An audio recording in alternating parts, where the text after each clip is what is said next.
Pada kesempatan kali ini, kelompok kami akan memaparkan materi mengenai dinamika perilaku individu dan defense mechanism. Dinamika perilaku individu. Yang pertama, interaksi individu dengan lingkungan, yaitu proses berlangsungnya interaksi dengan dua pihak atau unsur yang berperan antara individu di satu pihak dan lingkungan di pihak lain yang saling berpengaruh. Lingkungan adalah tempat kita hidup untuk pertentangan diri, mengembangkan diri, bersosialisasi, berinteraksi, kita hidup dalam diri sendiri dan luar diri sendiri. Secara umum dapat dikelompokkan menjadi 4 jenis bentuk kegiatan individu dalam interaksinya dengan lingkungan, yaitu yang pertama, individu menggunakan lingkungan. Yang kedua, individu menentang lingkungan. Yang ketiga, individu menyesuaikan diri. Dan yang terakhir, keempat adalah individu turut serta dengan kegiatan yang sedang berlangsung. Yang kedua, pembentukan motivasi. Pada dasarnya, motivasi diarahkan pada suatu tujuan dalam rangka memenuhi kebutuhan individu. Dalam kaitan ini, Bindra dalam Winardi menyatakan motivasi berhubungan dengan pengarahan ke arah tujuan melalui suatu proses. Proses motivasi sebagai pengarah perilaku dapat dikatakan sebagai suatu siklus dan merupakan suatu sistem yang terdiri dari 3 elemen. 3 elemen tersebut adalah 1. Kebutuhan, 2. Dorongan, 3. Tujuan. Ketiga elemen itu saling mendukung dan saling mempengaruhi. Ketiga, proses motivasi. Proses motivasi sebagai pengarah perilaku dapat dikatakan sebagai suatu siklus dan merupakan suatu sistem yang terdiri dari 3 elemen. Yang pertama, kebutuhan. Kebutuhan merupakan suatu kekurangan dalam pengertian keseimbangan. Kebutuhan tercipta apabila terjadi ketidakseimbangan yang bersifat fisiologis dan psikologis. Yang kedua, yaitu dorongan. Suatu dorongan dapat dirumuskan secara sederhana sebagai suatu kekurangan disertai dengan pengarahan. Dorongan tersebut berorientasi pada tindakan untuk mencapai tujuan. Dan yang ketiga, yaitu tujuan. Suatu tujuan dari siklus motivasi adalah segala sesuatu yang akan meredakan suatu kebutuhan dan akan mengurangi dorongan. Jadi, pencapaian suatu tujuan cenderung akan memulihkan ketidakseimbangan menjadi keseimbangan yang bersifat fisiologis dan psikologis. 4 jenis-jenis motivasi. 1. Motivasi takut atau fear motivation, yaitu individu melakukan sesuatu perbuatan karena takut. Seseorang melakukan kejahatan karena takut akan ancaman dari kawan-kawannya yang kebetulan suka membuat kejahatan. Yang kedua, ada motivasi insentif atau incentive motivation, yaitu individu melakukan suatu perbuatan untuk mendapatkan suatu insentif. Bentuk insentif ini bermacam-macam seperti mendapatkan bonus, mendapatkan suatu penghargaan, piagam, jabatan, kenaikan gaji, dan lain-lain. Yang ketiga, sikap. Motivasi ini lebih bersifat intrinsik, muncul dari dalam diri individu, berbeda dengan kedua motivasi sebelumnya yang lebih bersikap ekstrinsik dan datang dari luar individu. Sikap merupakan suatu motivasi karena menunjukkan ketertarikan atau ketidaktertarikan seseorang terhadap suatu objek. Yang kelima, ada motivasi yang mendorong perilaku individu. 1. Motif dasar. Motif ini berkenaan dengan segala macam bentuk dorongan untuk memenuhi kebutuhan dasar. Motif ini bersifat intrinsik yang dimiliki individu sejak lahir atau diperoleh dalam proses perkembangannya tanpa dipelajari. Yang kedua, ada motif sosial. Motif ini adalah perkembangan terjadi melalui proses interaksi sosial dan peranannya sangat besar di dalam kehidupan sosial. Ada 6 nilai menurut Heyman, yaitu nilai sosial, ekonomi, politik, religius, estetika, dan ilmu pengetahuan. Selanjutnya, teori Erikson. Di sini menjelaskan individu berkembang melalui motif-motif yang dimilikinya. Dalam hal ini, Erikson membagi dalam beberapa tahapan. Antara lain, tahapan pertama, dari lahir sampai dengan 1 tahun dinamakan oral sensori. Dan di sini dia merasa, bisakah aku mempercayai dunia? Dan itu semua dipengaruhi oleh dukungan, penyediaan kebutuhan-kebutuhan dasar yang berkesinambungan. Atau sebaliknya, ketiadaan dukungan, kebutuhan yang tidak terpenuhi, juga inkonsistensi rasa percaya. Tahapan kedua, 2 sampai dengan 3 tahun dinamakan maskular anal. Bisakah aku mengendalikan perilakuku? Dan dipengaruhi oleh dukungan, sikap memperbolehkan dengan pertimbangan. Atau sebaliknya, perlindungan yang berlebihan, kekurangan dukungan, dan kekurangan rasa percaya diri, otonomi. Tahapan ketiga, 4 sampai dengan 5 tahun, dinamakan lokomotor genital. Bisakah aku mandiri dari orang tuaku dan menjelajahi batas-batas kemampuanku? Dan itu dipengaruhi oleh dorongan dan kesempatan. Atau sebaliknya, kekurangan kesempatan, perasaan-perasaan negatif, inisiatif. Tahapan keempat, 6 sampai dengan 11 tahun, latensi. Bisakah aku menguasai keahlian untuk hidup dan beradaptasi? Dan itu dipengaruhi pelatihan yang memadai, pendidikan yang bagus, model-model yang baik. atau sebaliknya, pendidikan atau pelatihan yang buruk, kekurangan pengarahan, dan dukungan rasa mantap. Tahapan kelima, 12-18 tahun, pubertas dan masa remaja. Siapa saya? Seperti apa keyakinanku, perasaanku, dan sikap-sikapku? Dan dipengaruhi stabilitas internal dan kesinambungan. Model-model seks yang tepat. Juga umpan balik yang positif, atau sebaliknya, kekacauan tujuan, umpan balik yang tidak jelas, harapan-harapan yang tidak tepat. Tahapan ke-6, awal masa dewasa. Bisakah aku memberikan diriku sepenuhnya bagi orang lain? Dan itu dipengaruhi sikap hangat, pemahaman, dan rasa percaya. Atau sebaliknya, kesepian, perasaan yang terasing, kedekatan. Tahapan ke-7, masa dewasa. Apa yang aku tawarkan pada generasi selanjutnya? Dan itu dipengaruhi kepastian tujuan, juga produktivitas.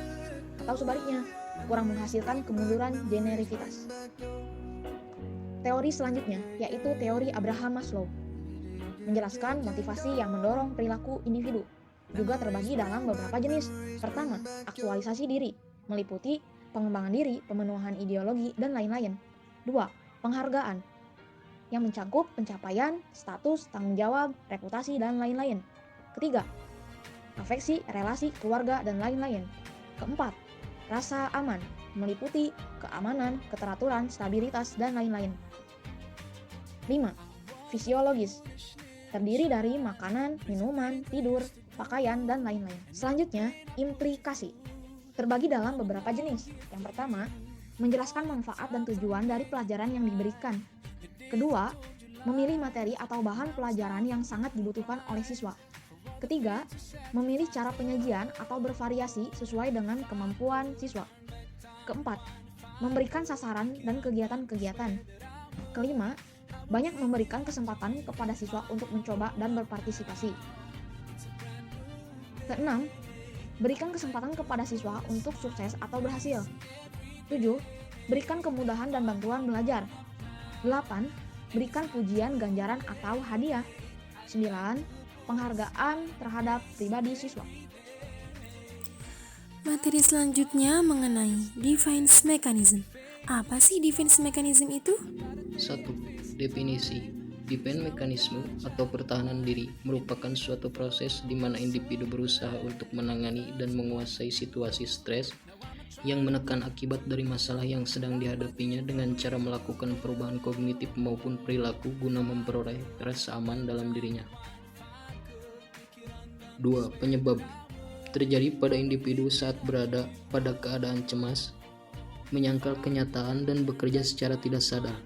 Mekanisme pertahanan diri merupakan hasil kerja dari ego yang terancam karena kebutuhan id atau tuntunan alamiah yang tidak terpenuhi.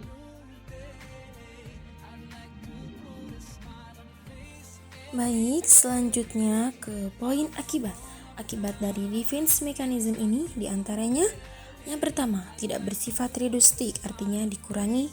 Contohnya, ketika berbohong satu kali, maka kita akan diharuskan berbohong untuk hal-hal lainnya. Yang kedua, mengandung banyak unsur penipuan diri. Yang ketiga, distorsi realitas atau memutarbalikan fakta. Selanjutnya, bentuk-bentuk defense mechanism atau pertahanan diri. Ada 17 bentuk. Apa aja itu? Yang pertama ada identifikasi. Identifikasi ini ingin menyamai figur yang diidolakannya, yaitu dengan cara memindahkan salah satu ciri dari figur yang diidolakan ke dalam dirinya sehingga ia merasa harga dirinya bertambah tinggi. Yang kedua ada introyeksi, yaitu bentuk sederhana dari identifikasi, yaitu seseorang akan mengikuti norma-norma yang ada. Yang ketiga ada proyeksi, artinya menyalahkan orang lain atas kesalahan atau kekurangan, keinginan atau impuls. Bentuk yang keempat ada represi. Secara tidak sadar mencegah keinginan atau pikiran-pikiran yang menyakitkan masuk ke dalam kesadaran. Represi membantu individu mengendalikan impuls yang berbahaya dengan cara melupakan. Keinginan yang direpresi dapat muncul kembali bila pertahanan diri melemah atau saat mabuk atau tidur. Bentuk selanjutnya ada regresi, yaitu kembali ke tingkat perkembangan terdahulu, cenderung bertingkah laku primitif seperti mengamuk, meraung-raung, melempar, merusak, dan sebagainya. Selanjutnya ada reaction formation, artinya bertingkah laku berlebihan yang bertentangan dengan keinginan atau perasaan yang sebenarnya. Terlalu banyak protes yang berarti sama saja mengakui kesalahan. Selanjutnya ada undoing, artinya menghilangkan pikiran atau impuls yang tidak baik seolah-olah menghapus suatu. Selanjutnya ada displacement. Ini artinya mengalihkan emosi, arti simbolik atau fantasi sumber yang sebenarnya ke orang lain, benda atau keadaan lainnya. Ya, masih ada bentuk yang lainnya. Selanjutnya ada sublimasi, artinya mengganti keinginan atau tujuan yang terhambat dengan cara yang dapat diterima oleh masyarakat. Kemudian ada acting out, artinya langsung mengutarakan perasaan bila keinginannya terhambat. Kemudian ada denial, artinya menolak untuk menerima atau menghadapi kenyataan yang tidak enak. Bentuk selanjutnya ada kompensasi. Kompensasi ini artinya menutupi kelemahan dengan menonjolkan kemampuannya yang lain, jadi tidak hanya terfokus pada kelemahannya gitu. Lanjut ke bentuk selanjutnya ada rasionalisasi, artinya memberi keterangan bahwa tingkah lakunya menurut alasannya yang seolah-olah rasional sehingga tidak menjatuhkan harga diri.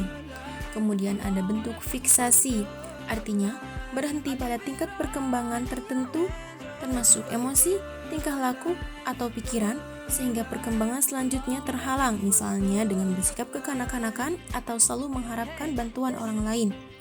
Kemudian selanjutnya ada bentuk simbolisasi, artinya menggunakan benda atau tingkah laku sebagai simbol pengganti suatu keadaannya. Ada lagi disosiasi. Ini keadaan di mana seorang individu memiliki dua kepribadian.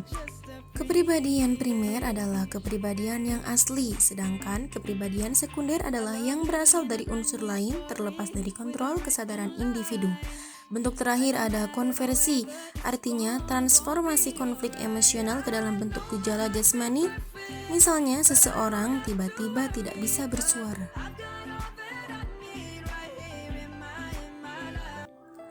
Demikian pemaparan materi yang dapat kami sampaikan.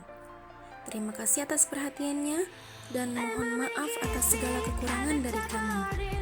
Semoga bermanfaat dan dapat dipahami. Assalamualaikum warahmatullahi wabarakatuh.